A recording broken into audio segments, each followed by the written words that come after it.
Hello दोस्तों, मेरा नाम नितिन है और आप सुन रहे हैं दास्तान खौफ। तो चलिए शुरू करते हैं।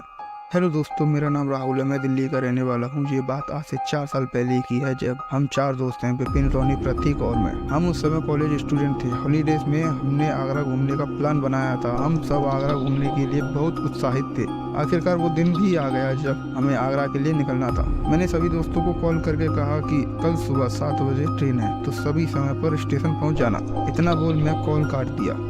मेरे पास प्रतीक की कॉल आती है रात को 3 बजे। मैं कॉल उठाता हूँ। हाँ प्रतीक बोल। उधर से धीमी आवाज में, प्रतीक यार राहुल, मैं नहीं जाऊँगा तुम्हारे साथ। ये सुन मैं बोला, क्या हुआ भाई, क्या प्रॉब्लम है? प्रतीक भाई यार तबीयत ठीक नहीं है, तुम लोग चले जाना। मैंने बोला भाई तू नहीं जाएगा तो हम में से कोई भी नहीं जाएगा। प्रतीक बोला भाई यार तुम मेरी वजह से अपना प्लान खराब मत करो, तुम जाओ, नहीं तू जाएगा तभी हम जाएंगे। ये मैंने बोला। इतना बोला ही था। अबे तेरे को समझ में नहीं आता, मैं नहीं जा रहा तुम लोगों के साथ। इतना बोल प्रतीक ने कॉल काट दी।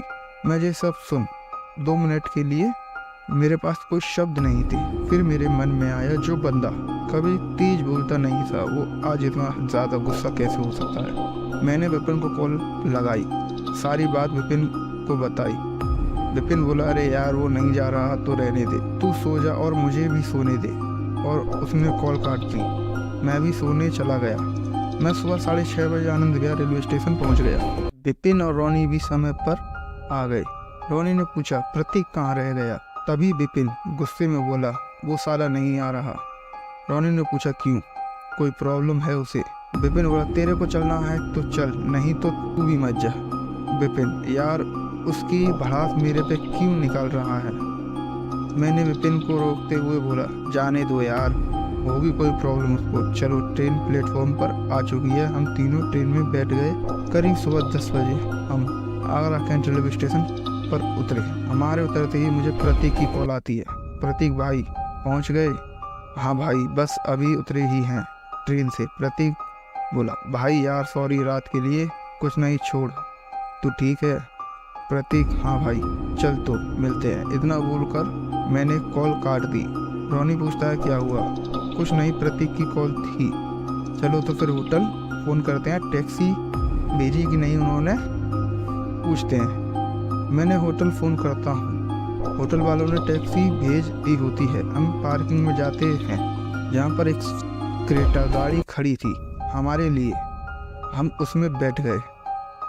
टैक्सी ड्राइवर थोड़ा सनकी लग रहा था। वो हमारे किसी भी सवाल का जवाब नहीं दे रहा था।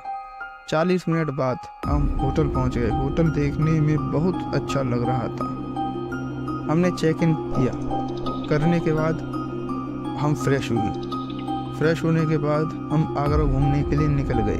पूरे दिन आगरा घूमने के बाद हम रात को 10 बजे होटल वापस पहुंचे। हम जब होटल पहुंचे तो हम होटल देख दंग रह गए। जो होटल दिन में किसी आलीशान हवेली की तरह दिख रहा था, वो अब रात में एक भूतिया हवेली लग रहा था। चाबी मांगते हैं रिसेप्शन पर। जो बंदा बैठा हुआ था वो हमसे धीमी आवाज में बोलता है सर रात को 12 बजे के बाद रूम से बाहर मत निकलना। मैंने पूछा क्यों? ये सब छोड़ो सर, चाहे कुछ भी हो, चाहे कोई भी आवाज़ दे, रूम से बाहर मत जाना। इतना बोल वो पीछे मुड़ा और वहाँ से चला जाता है। उस बंदे की इस बात से रोनी डर गया। वो डरते हुए पूछता है भाई राहुल ये ऐसा क्यों बोल रहा है?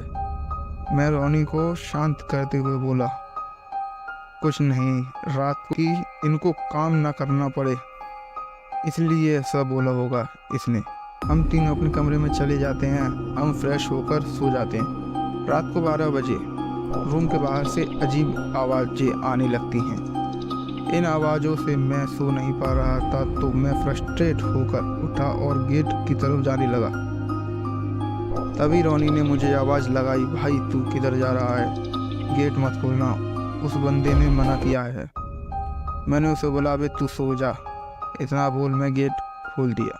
मैं बाहर निकला। मेरे बाहर कदम रखते ही सारी आवाज़ें बंद हो गईं। मैंने दोनों तरफ देखा लेकिन कोई नहीं दिखा। मैं वापस अपने बेड पर जाकर लेट गया। जैसे ही कुछ देर हुई मेरी आंख लग गई। तभी मेरा फ़ोन बजता है। मैं फ़ोन उठाता हूँ, देखता हूँ प्रतीक मुझे कॉल कर रहा है। मैंने कॉल उठा दिया। हाँ प्रतीक बोल भाई। यार ये कौन सा होटल किया है तूने? साला भूतिया हवेली लग रहा है। अबे तू है कहाँ पर? यार होटल के बाहर हूँ, गेट खोल दे। मैं ये सुन खुश भी था, कंफ्यूज भी था, फिर कि ये अचानक यहाँ कैसे? प्रतीक बोला यार गेट खोलेगा जब मैं वापस जाऊँ। मैंने बोला भाई रुक अभी आता हूँ। मैं बेड से उठा और विपिन और रोनी को उठाने की कोशिश की, लेकिन वो नहीं उठे। मैं उनको रूम में छोड़ के रूम के बाहर आ गया, सीधा गेट की तरफ चलने लगा। जब मैं गेट के पास पहुंचा तभी मुझे लगा कि कोई मुझे पीछे से घूर रहा हो।